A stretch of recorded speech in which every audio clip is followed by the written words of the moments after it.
Hello everyone, this is Speeding Offense. Today I'm going to talk about meta builds. I've done a number of videos featuring off-meta builds. Today I'm going to talk about what is widely considered the best way to fit your ship.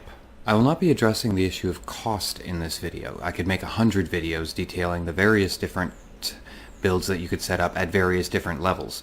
In this case, for the purposes of this video, I'm going to assume that cost is no object and go from there. It's important to start this discussion by mentioning the two most important consoles when it comes to the amount of damage your ship can produce.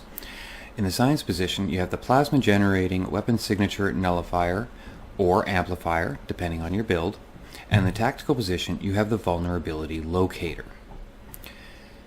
Because of the importance of these consoles, the best possible console layout for a ship in this game currently is a 2-5-4 setup.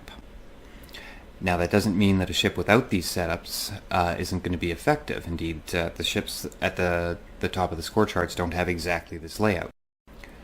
We're going to start with the Yorktown. The Yorktown is the science variant of the T6 Flagships on the Federation side. And the reason the Yorktown is so popular, that's two reasons. First, the number of science consoles, and second, it has sensor analysis, which gives you a stacking debuff the longer you're firing at a target.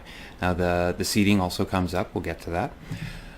What I've done here is 4-piece Ico set, very meta, with the Terran beam, as well as 7 disruptors with pen. I tend to go for these crit D damage 2 pens because they're a heck of a lot cheaper than a damage 3 pen. Damage 3 pen on attack is going to be your best bet at this moment until they go and change something, which they inevitably will. You see on this is an older build, back when I was using crit D 2 damage pens. Generally speaking, any combination of crit D and damage, as long as you have pen on there, is going to be okay, although a preference towards damage is going to benefit you on attack. For the engineering consoles, we have the Flagship 3-piece, in this case with the timeline stabilizer. Now this is very, very important. This Flagship 3-piece is basically the reason why the Flagships are dominating the charts. What happens is when receiving damage, when a shield facing is depleted, 10% chance to apply deadly response, stacks up to 3 times. Self, plus 10% all damage for 10 seconds. Now, it may only be a 10% chance, but when you're running threat consoles, which these are, you see in there, increases threat generation by 150%. You can take all the hits you want to receive. As well, being a Federation cruiser, we have the commands here, including attract fire, which is what you'll probably be running. The Flagship console set is actually a 4-piece set, including the console off the Crenum Science Vessel, the Timeline Stabilizer. Now you don't need the 4-piece set bonus, you just need the 3-piece set bonus. So if you have access to the Crenum Science Vessel, you'll want to use the Timeline Stabilizer with the Flagship Tactical Computer and Adaptive Emergency Systems consoles. If you do not have access to the Timeline Stabilizer, well then that's that. You'll be using the 3 consoles off of the Flagships. But ideally, these are the 3 you want to run. You also want to run the Plasmonic Leech and either the Tachyokinetic Converter or the Bioneural Infusion Circuits. These are both Lobi consoles. I prefer the Tachyokinetic because it gives me a bit of a flight turn rate, but most people actually prefer the latter. I'll jump right to stations. Now you'll notice I have this set up a little off meta at the moment. This is set up the way it's set up for pickup games. I'm carrying an emit unstable warp bubble and a scramble sensors, and I bring these into games where I don't know who my teammates are going to be because they will proc control amp. But if I know who's going to be in there with me, I will use Subspace Vortex with a lower aux to SIF and often a DEM. Now the DEM, there is a systems engineered off where when you're using DEM, not only do you get a slight damage boost, but it also massively decreases the amount of weapons drain. So this is what you use in more of a set match where you know what's coming. If you don't know what's coming or who your teammates are going to be, you'll probably want to dumb it down just a bit. Now, obviously, emergency power to weapons 3, that's a must. or at least some level of emergency power to weapons, and an emergency power to auxiliary. In some cases I'll switch this out for a emergency power to engines Although in most cases I like to leave it to the emergency power to auxiliary because, of course, I'm running feedback pulse, as would be any meta build. Now we have the regular attack beta FA, but we also have attack pattern delta crammed in there. Delta is the better of the two in a tanking role. However, with a 30-second global, you can't use it over and over again, so you have to offset it with a beta. I also run a chemo because I can. Now, as for this overwhelm emitters, it's basically a dead slot that I have there. I very rarely even remember to use this. It doesn't do all that much, but I couldn't think of anything else to put in a command station. So let's jump straight to spaceship traits. The emergency weapon cycle. This is an important one. This will increase both your fire haste and lower the amount of power that your weapons are using. So it's basically increasing your damage for free. At least in the game. I mean, you still have to get your hands on the trait somehow. Invincible, this is off the Zal. This is used to let me get my health down to 0% without tying, so I can get the highest possible go down fighting. Attack pattern Delta Prime. This is one of the big benefits of running an attack pattern Delta. You get critical chance and a critical severity bonus that stacks up huge. So if you're taking hits from a lot of targets, you're getting a lot of procs of this attack pattern Delta Prime, albeit briefly. Now, as for fifth trait, we'll get back to numerical superiority. The last of the four major ones is the improved feedback pulse, which increases the damage of feedback pulse while at the same time increasing your crits. Now, as for the numerical superiority, I've been through this list a dozen times. Most people in this place will actually be running Supremacy. That's probably the best choice. It's an expensive choice, and I don't feel in this particular ship that it's needed. But if you feel so compelled, Supremacy will work here very nicely. It'll also cost you an Astica. I have numerical superiority from having purchased the Hestia a while back, and it's a Category 1 damage bonus, but of the ones I have, it made the most sense. For Space Reputation, Energy or Frequencer, this is, you see when I pull up my skill tree, I have very little in tanking.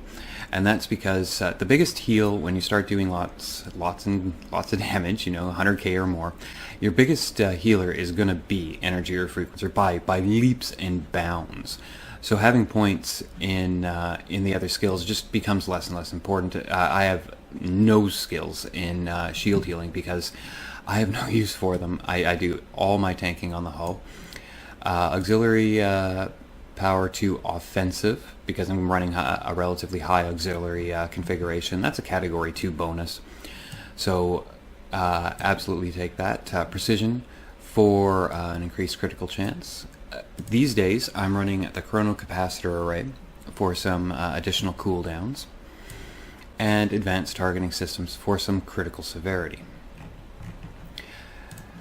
In the space traits, at the moment, this ship is running Beam Barrage for some added damage to beam skills. Helmsman, this is one of the big three musts.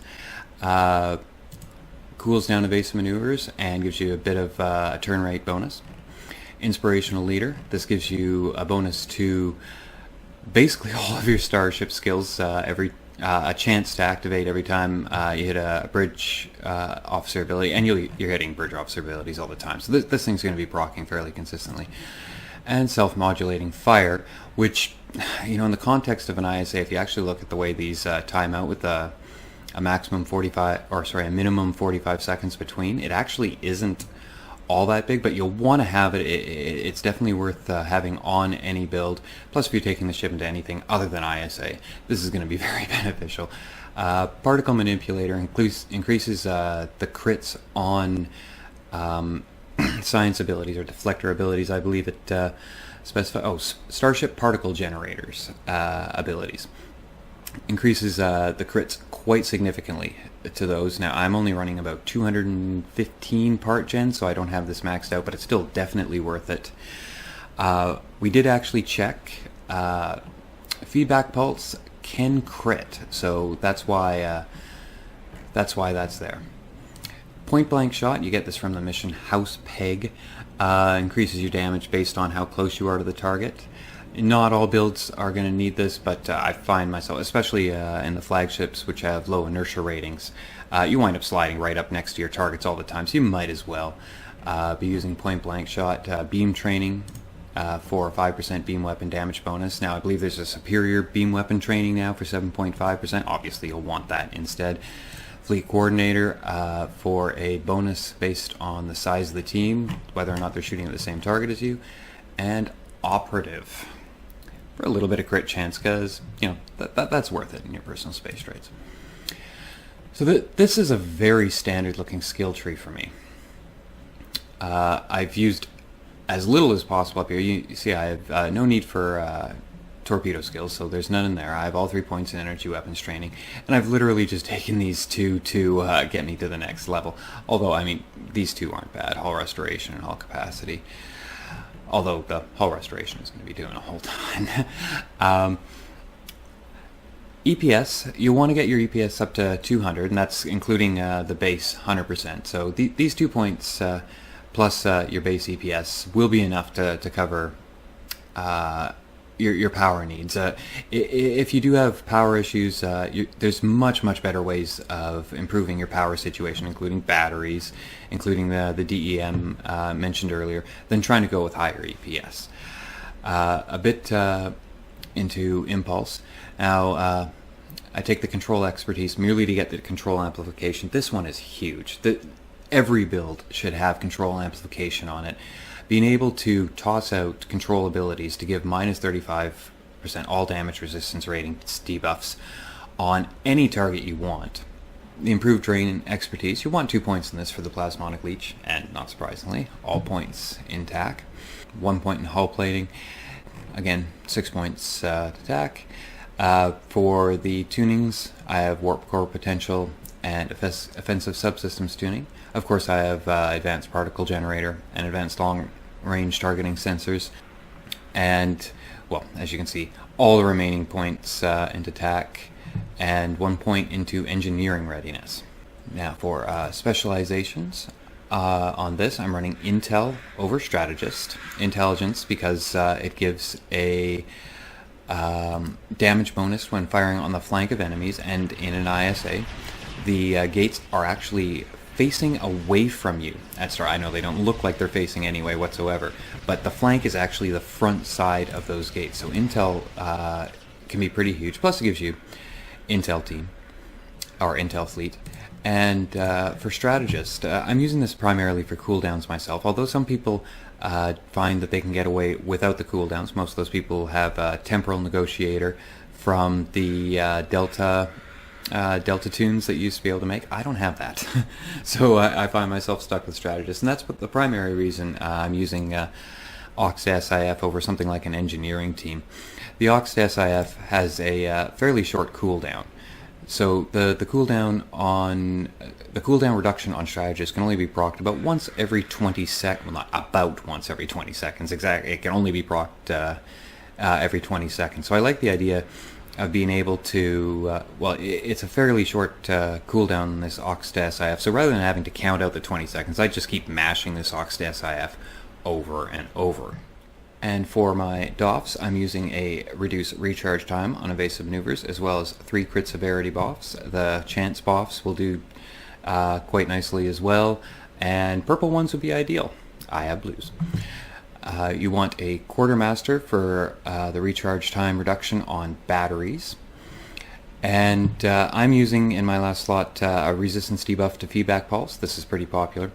Another DOF to consider if you've decided to use DEM is the systems engineer I mentioned earlier.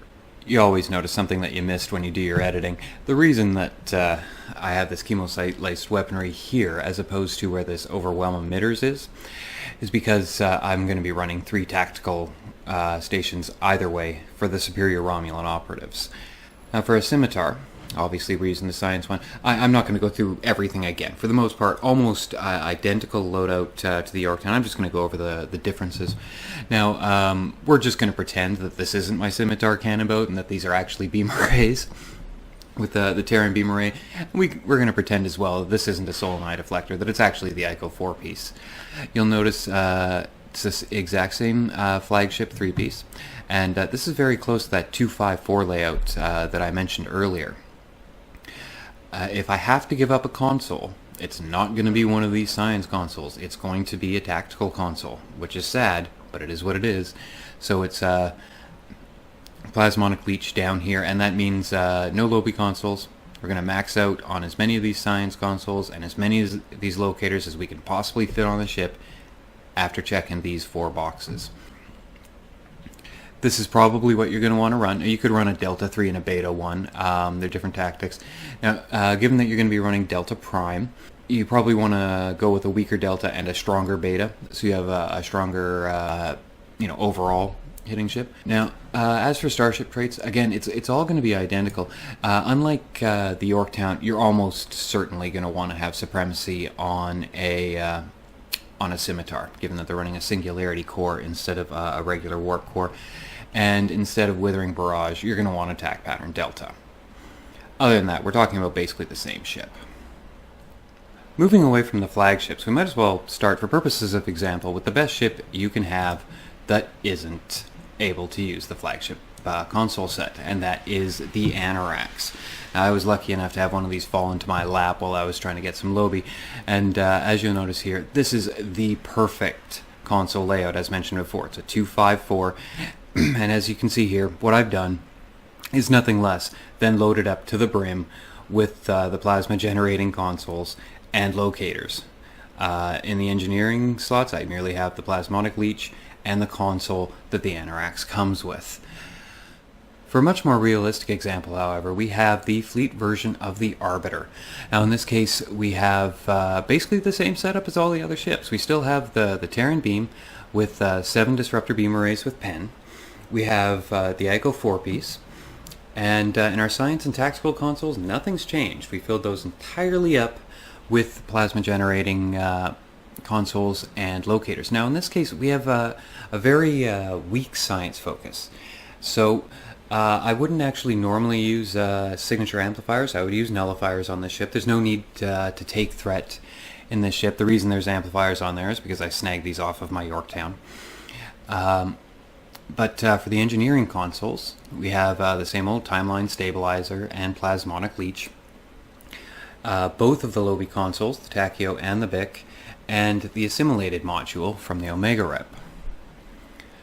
For traits, only small changes.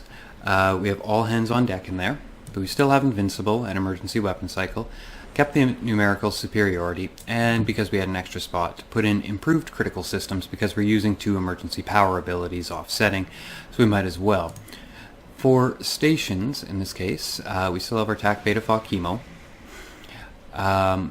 Again, the reason that we've decided to go with 3 TAC stations is to have more superior Romulan operatives. In this case, to offset the lack of science, we have all sorts of debuffs. Indeed, the Emit Unstable Warp Bubble and the Evade Target Lock, the reason they're there is because they proc Control Amp. Now, the Ionic Turbulence, I see here it doesn't say Control Amp. From what I'm aware, it does proc Control Amp, but it's also a debuff in and of itself. And of course, we have override subsystem safeties because we can. We still have our Aux SIF3 and the aforementioned 2 emergency power abilities. So you can see, even without the flagships, the meta build hasn't changed much. There's one more example of a meta build to show. Lastly, I want to talk about the old meta, which is the Aux to Bat setup. And how that works is you run 2 copies of the ability of Aux power to the emergency battery with a number of these technicians. Now, if you're running Fa and you have purples, you only need 2 of these technicians, and you'll see each one reduces bridge recharge times by 10%. And if you keep hitting these Aux to Bats over and over again, you can effectively keep all of your abilities at global cooldown. Now, if you're running a 15-second global cooldown ability like Scatter Volley, you will actually need 3. Now, while it is antiquated, it is by no means obsolete. You can still get well over 200k with this setup. In this case, I'm running it on a science pilot with a science tune. And this build I was able to get 261k from. Now you notice it's a forward-firing setup, being a pilot ship. Nothing surprising there. But this still hasn't changed from the previous metas. We have 4 plasma generating, in this case nullifiers, and 5 of the tactical vulnerability locators. So the meta still holds strong here. The downside of the Aux to Bat is it utterly obliterates your Aux setting. You will not get any benefit from auxiliary damage. In this case, I'm running the Gravity Well and the DRB strictly for the debuffs. But, yeah, so still effective. So that's a rundown of the meta builds in STO at the moment, at least, until they change something. I understand these builds are insanely expensive, but they're provided here to give you a rundown of what people are using to get the numbers they're getting. If you can't match them piece for piece, I mean, obviously that's fine. It merely gives you a template to build your ship around. Obviously, use what parts you want, ignore what parts you don't like. I hope you found this video helpful, and thank you for watching.